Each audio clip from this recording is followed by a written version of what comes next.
Hey guys. Alright guys, we're here today to check out the latest video from Eluveitie, the Slumber. This is from their new album. And the reason why we're here on Saturday watching this video is because this won the Patreon poll of the week. Yeah. This was the vote getter by a landslide. We haven't had a landslide win in a while. This was a landslide. There were five. We've had a couple like ties. I'm not going to mention the five because I don't want to embarrass any of the other bands. But there were 5 videos. I'm going to say only 3 got voted. There was 2 videos that didn't get any votes at all. And this one was by a wide margin. It was not even close. Not even close. Anyways, one of the reasons why we haven't done this video outside of the poll, that's why I put it on the poll, because I didn't know what to do with it, is because I know the song. I've listened to the album. I got the album. I did an album review. So if it was a music video, I would have myself pushed it forward and said, okay, we got to check it out. But it's a lyric video. Anyways, you've never heard the song. Yeah. And it's Eluveitie. I mean, it's really good. Speaking of really good and speaking of Eluveitie, these guys are going to be touring in North America in October with none other than Korpiklaani. How cool is that? That lineup. Show. No, it's 19 and over. Is that the same week? Oh my gosh. Guys, in Toronto, this is the week.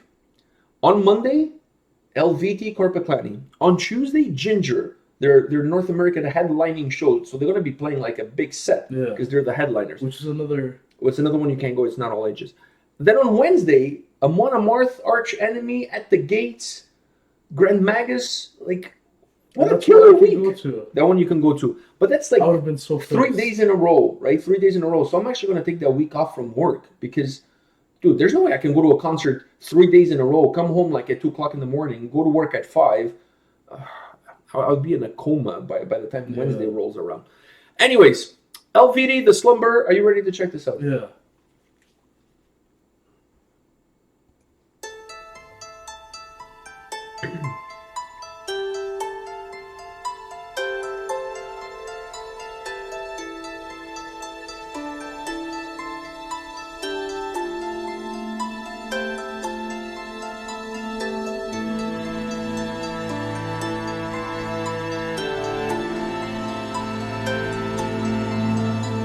Step by step.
I'm going to say a few things about this, but I really wanted to hear your... That it wasn't a... I was just going to say, this is pretty much a music video. Yeah. It's just a music video with the lyrics popping up. This is not like your run-of-the-mill, like, some, like, sunset and some slideshow. Some PowerPoint presentation with lyrics. This was like a music video. If I had known it would have been like this, I would have watched a long time ago. We were complaining that it wasn't a music video. It says it's a lyric video, and it does have the lyrics on it. But but it's basically a music video just with lyrics. I agree with you. I mean, if every lyric video had this much effort into it, we wouldn't have issues like we've had in the past of watching lyric videos that, like, with toilet paper. Anyways, I'm going to step aside for a minute here because I knew the song. There's a few things I wanted to say about the song and I want to say about the album because I really like this album.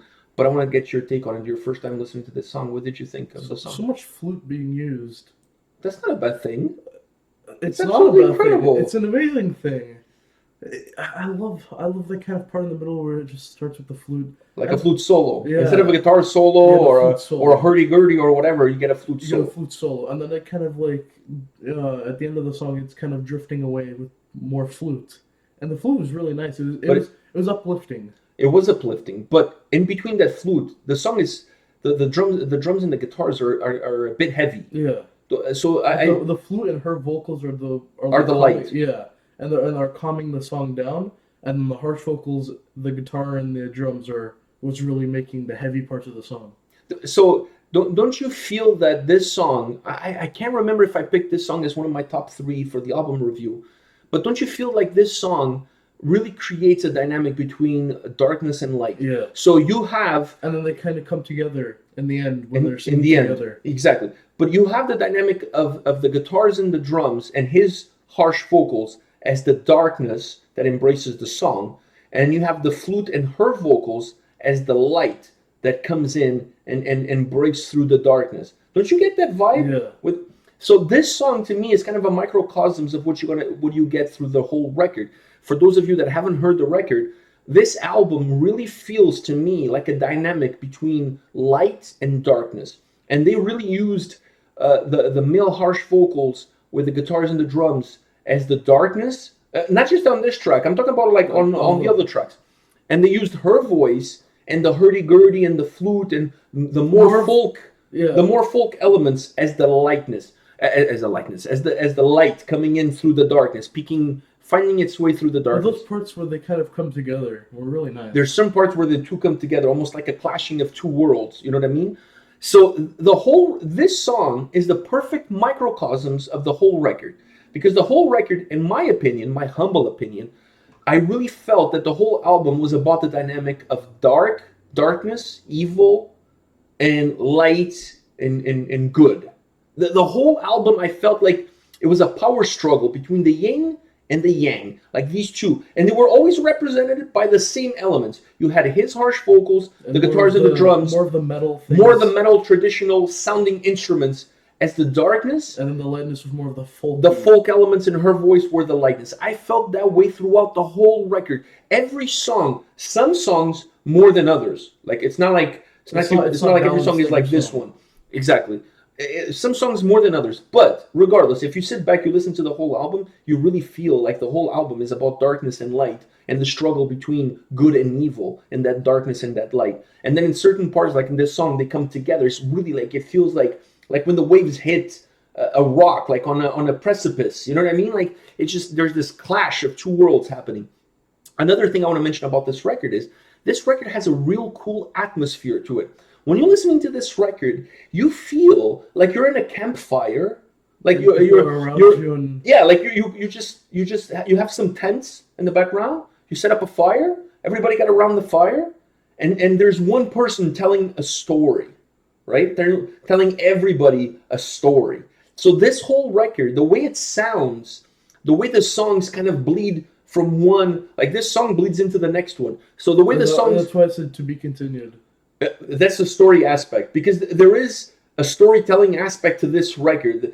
And to add to that storytelling aspect to the record, they allowed some of the songs to bleed from one song to the other. What I mean by bleed is the way the one song finishes, the other one starts with that same sound and the same structure. So the way they did that, and when you listen to the record, you totally get a vibe. Okay, there is a story. You're telling a story. Okay, Amon Amarth has done albums where they're telling a story. That doesn't mean that you get the sensation that you're at a campfire and somebody, gather around, folks, I have a story to tell you. The mystical man. Yeah, like there's like a little bit of mysticism in the air, and there's a feel of a campfire storytelling aspect to the whole record. The whole record really gives you that sense that somebody's telling you a story around the fire, like bringing you around the fire to tell you a story. And almost like the fire as it burns is giving you images of the story that's being told. That is the imagery that I had in my brain as I listened to the record. Like, the more I listened to the record, the more I felt that way about the record. The more I felt that way about the record, the more I liked the record, the more I got into it. Because you could almost close your eyes as you're listening to it and imagine that you're part of the story. You're one of the characters that's sitting at the fireplace and seeing, like, the smoke images, exactly, the fire, the embers turning into images. You could almost close your eyes and picture all of that as you're listening to the whole record. So I just wanted to mention that. These folk metal albums really take you on the journey. They do. In this one, like Cellar Darling. And this one, the way the story was told, the way the album comes across, the way the structure of the album, it's even more. It does it even more. It takes it to 12. Never mind 11. It just goes to 12. All right, guys. This is it. Enough of me. If you want to know more about the album, by the way, go check out the album review. Yeah. Go check out the album review that I did. I mean, you kind of did like a small album review. I kind of did like a Cole's Notes of the album review. Yeah, you're right. I did a Cole's Notes of the album. But if you guys want to know more about the album, go check out my album review. All right, guys. This is it for today. Thank you to everybody on Patreon that voted for this video. And come back tomorrow. We'll have more videos for you. Yeah. See you guys. See ya.